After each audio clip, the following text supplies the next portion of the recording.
Assalamualaikum warahmatullahi wabarakatuh. Salam sejahtera bagi kita semua. Bapak dosen yang saya hormati dan teman-teman sekalian yang saya banggakan. Pertama-tama, marilah kita panjatkan puji dan syukur kehadirat Allah Subhanahu wa taala karena atas rahmat dan hidayahnya kita masih diberi kesehatan dan keselamatan. Perkenalkan, kami dari kelompok 2, kami di sini akan mempresentasikan hasil diskusi kami tentang konsep komunikasi. Sebelum materi, saya akan memperkenalkan anggota kelompok 2, yaitu Ferdiansyah Perdana, Febi Ferdiana, Hisni Husnatun Amalia, Muhammad Muspik Mufli, dan saya sendiri Ristiansyah. Untuk mengefektifkan waktu, langsung saja ke materi yang pertama, saya persilahkan. Materi yang pertama yaitu materi tentang pengertian komunikasi. Kata komunikasi berasal dari kata Latin, yaitu komunis, yang artinya sama. Komunikasi menyatakan bahwa suatu pikiran, suatu makna, atau suatu pesan yang dianut secara sama. Menurut Handoko, komunikasi adalah proses pengalihan pengertian dalam bentuk gagasan atau informasi yang melibatkan lebih dari sekedar kata-kata yang digunakan dalam percakapan, tetapi juga ekspresi wajah, intonasi, titik putus lokal, dan sebagainya. Baik, selanjutnya saya akan menjelaskan fungsi komunikasi. Fungsi komunikasi dibagi menjadi dua bagian. Yang pertama fungsi pribadi, yang kedua fungsi sosial.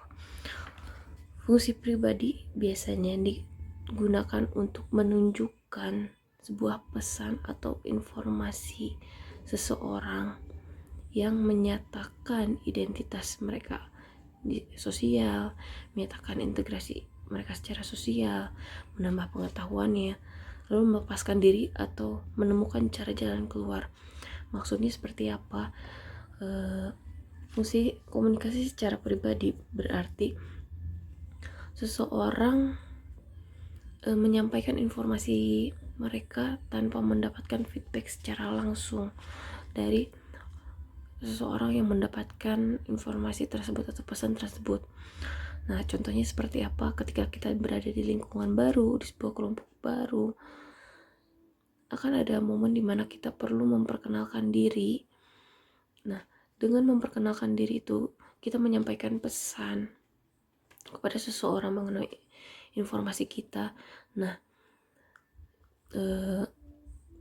fungsi pribadi itu sendiri, kita menyampaikan informasi tersebut itu sendiri, kita sudah berkomunikasi dengan orang lain tanpa mendapatkan reaksi langsung atau respon langsung. Berbeda dengan fungsi sosial. Fungsi sosial itu guna untuk berkomunikasi dengan orang lain, guna mendapatkan respon secara langsung. Nah, fungsi sosial itu sendiri berarti merupakan pengawasan dan berguna sebagai menjembatani komunikasi antara satu dan dengan orang lain, baik itu 2 atau lebih dari 3 orang. Lalu selanjutnya ada fungsi komunikasi menurut William E. Gordon.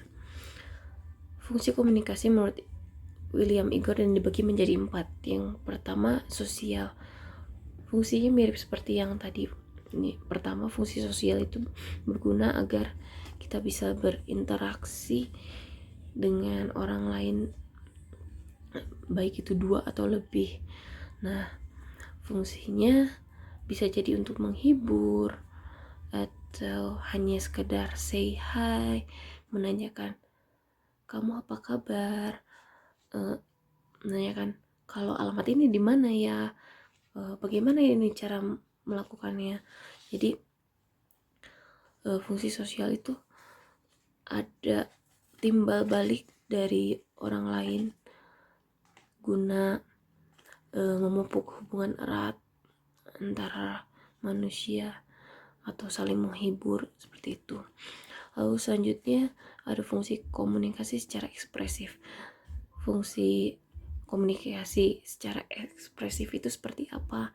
Misalnya seperti sekarang, senyum, lalu marah, lalu nangis, itu pun merupakan fungsi komunikasi, tapi disampaikan melalui perasaan dan disampaikan itu secara nonverbal. Lalu selanjutnya ada fungsi komunikasi secara ritual. Fungsi komunikasi secara ritual itu seperti apa?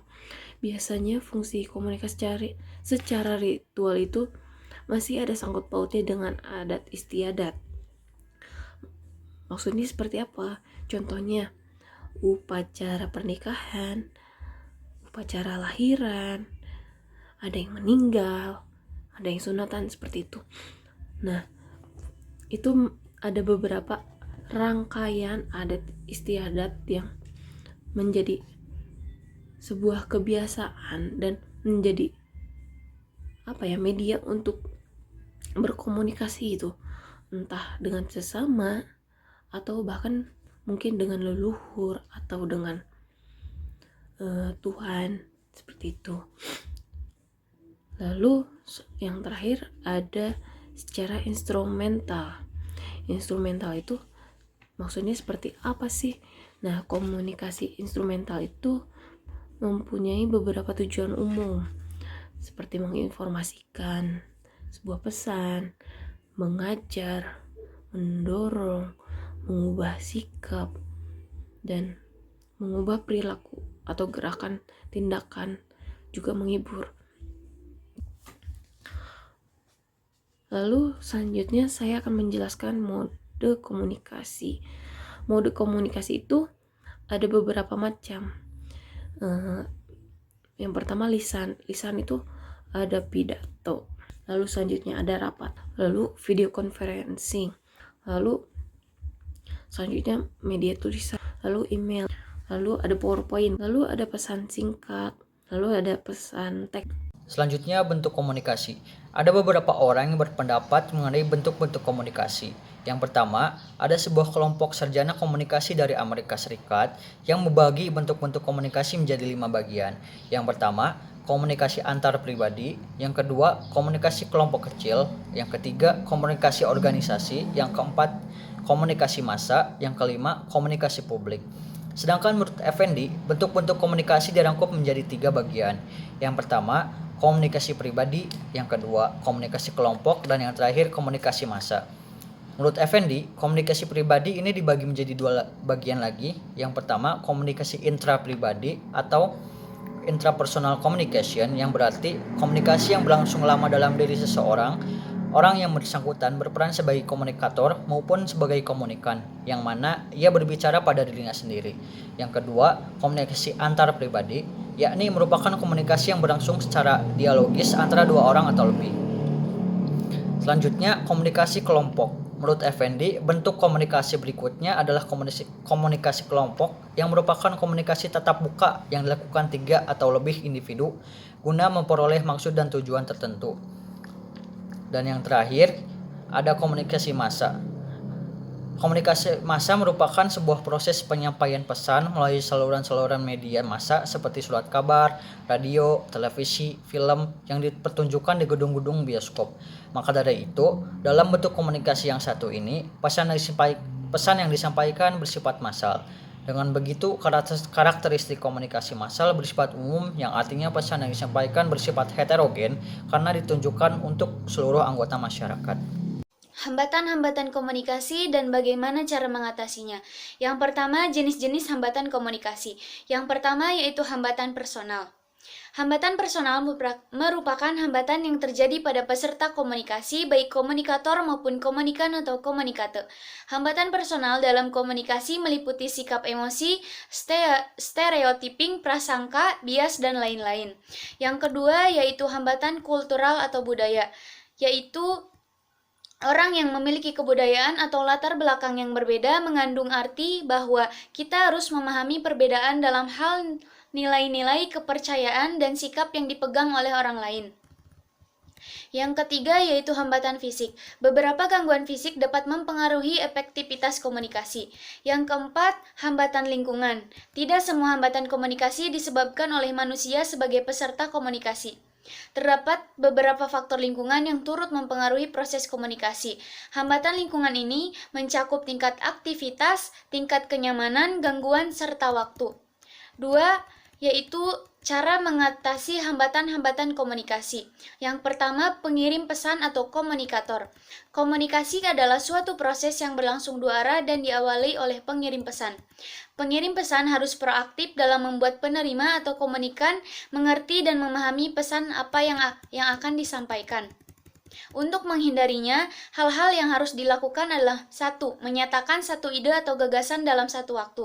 Yang kedua, menyatakan ide atau gagasan dengan singkat. Yang ketiga, memberikan penjelasan ketika diperlukan. Yang keempat, melakukan pengulangan jika diperlukan. Yang kedua, pesan. Pesan merupakan informasi sederhana yang ingin disampaikan oleh pengirim pesan kepada penerima. Untuk mengurangi kemungkinan terjadinya masalah, pengirim harus melakukan yang pertama menggunakan terminologi yang tepat, yang kedua berbicara dengan jelas, yang ketiga waktu pengiriman pesan disesuaikan dengan kesiapan penerima pesan untuk mendengarkan atau menerima pesan. Yang ketiga, penerima komunikan atau komunikator. Penerima pesan membutuhkan informasi untuk memenuhi kebutuhan mereka. Untuk itu, penerima pesan harus memegang kendali atas seluruh proses komunikasi yang berlangsung. Agar penerima pesan memegang kendali, adalah penting bagi penerima pesan untuk yakin bahwa pengirim pesan memahami apa yang diinginkan oleh penerima pesan dan mengapa mereka mengirimkannya. Hal-hal yang perlu dilakukan oleh pengirim pesan yang pertama yaitu fokus perhatian pada pesan yang akan disampaikan. Yang kedua, mendengar dan melihat isi pesan. Yang ketiga, menjaga pikiran tetap terbuka dan hindari penilaian. Yang keempat, melakukan verifikasi terhadap apa yang didengar atau disampaikan. Yang keempat, yaitu umpan balik pesan. Umpan balik pesan merupakan penerima yang efektif memverifikasi pemahaman mereka terhadap pesan yang dikirim oleh pengirim pesan. Kemudian yang dimaksud dengan pengakuan adalah bahwa penerima pesan telah menerima dan memahami pesan yang akan disampaikan. Yang terakhir adalah parafrase, adalah mengulang kata-kata yang disampaikan oleh penerima pesan sendiri kepada pengirim pesan. Manfaat mempelajari hambatan-hambatan komunikasi. Setelah mengetahui dan memahami hambatan-hambatan komunikasi, diharapkan kita dapat merumuskan serta menerapkan cara-cara yang tepat untuk mengatasi berbagai hambatan komunikasi tersebut ke dalam kehidupan kita sehari-hari. Teknik berkomunikasi. Yang pertama, berbicara efektif. Berbicara efektif artinya tidak bertele-tele, tidak berputar-putar untuk menyampaikan suatu poin pembicaraan. Cepat, tepat, jelas dapat dimengerti oleh lawan bicara kita. Berbicara efektif membuat lawan bicara kita akan fokus pada setiap hal yang kita sampaikan dan dapat mempengaruhi langsung ke dalam pikirannya. Motivasi. Komunikasi yang terjalin dan sampai kepada lawan berbicara haruslah yang bersifat mendorong. Hal ini terlebih ketika yang berbicara adalah orang yang memiliki jabatan lebih tinggi daripada lawan bicaranya, seperti bos kepada anak buahnya. Motivasi yang dimaksud adalah adanya dorongan atau penyemangat dalam kata-kata yang diucapkan agar lawan bicara tergerak untuk melakukan sesuatu dengan baik dan sungguh-sungguh berdasarkan pengarahan yang sudah diberikan. Yang ketiga, berbicara untuk mendapat perhatian. Pembicaraan yang membosankan dan bertele-tele tentu akan membuat lawan bicara atau pendengar mengabaikan kata-kata kita. Dalam teknik berkomunikasi, bicara perlu diperhatikan tema atau materi yang akan kita sampaikan pada lawan bicara agar membuat mereka tetap fokus dengan kita. Ada baiknya untuk memperhatikan siapa lawan bicara kita agar materi yang kita sampaikan tepat sasaran. Selain itu, usahakan menyampaikan dilakukan dengan gaya yang menarik. Temukan materi yang belum pernah pendengar tahu dan selipkan hal-hal unik untuk menarik perhatian lawan bicara. Yang keempat, berbicara melalui keindahan. Agar tema atau materi yang kita sampaikan meninggalkan bekas dalam pikiran lawan bicara, maka kita bisa menguatkan komunikasi kita dengan ekspresi indera yang meyakinkan. Gerak tangan, tatapan mata, senyuman, atau kenyitan dahi akan menambah kesan tentang tema yang kita sampaikan. Hal ini juga agar lawan bicara mengerti bahwa tema yang kita bicarakan adalah hal yang penting dan patut untuk didengar.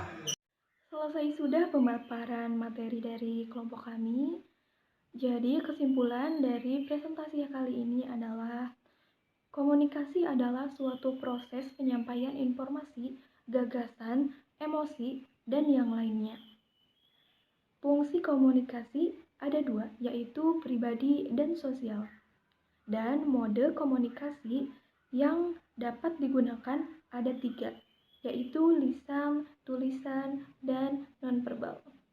Cukup sekian materi dari kami. Mohon maaf jika ada kesalahan. Ditutup. Billahi taufiq wal hidayah. Wassalamualaikum warahmatullahi wabarakatuh.